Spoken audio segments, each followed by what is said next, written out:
बोल भुवनेश्वरी मैया की जय। बोल शीतला मैया की जय।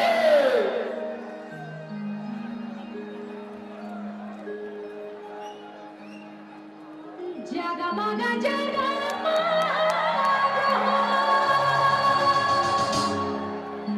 हो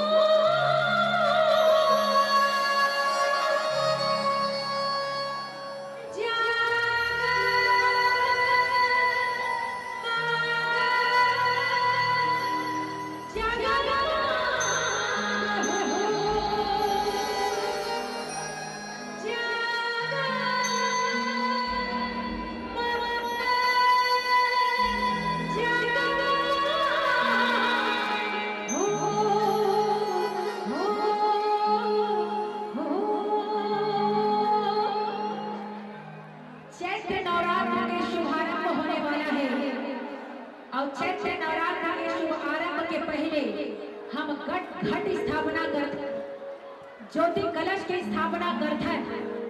तो मैं चाहूं कि जेकर जेकर पास मोबाइल है वो सब के सब फ्लैश लाइट जरूर जलाएं। झटका झटका मोबाइल लाइट है, जरा मोबाइल में अपन फ्लैश लाइट जलाइए, टॉर्च का जला दो और चला करके आप माता रानी ने बता दो कि महतारी आज ये भोरक देव के ये अंगना में बैठ करके हम तो लाइए जगमग ज्योति दिखा धंधाई हमार जीवन मत जीवन हमार जीवन के ज्योति ला हमार जीवन के ज्योति में प्रकाश ला ऐसे तह बनाए रख बेटाई कब वो अंधियारी झनाए पाए। तो सभी अपने अपने टॉर्च जलाए और लहराते हुए कहते हैं क्या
Hey!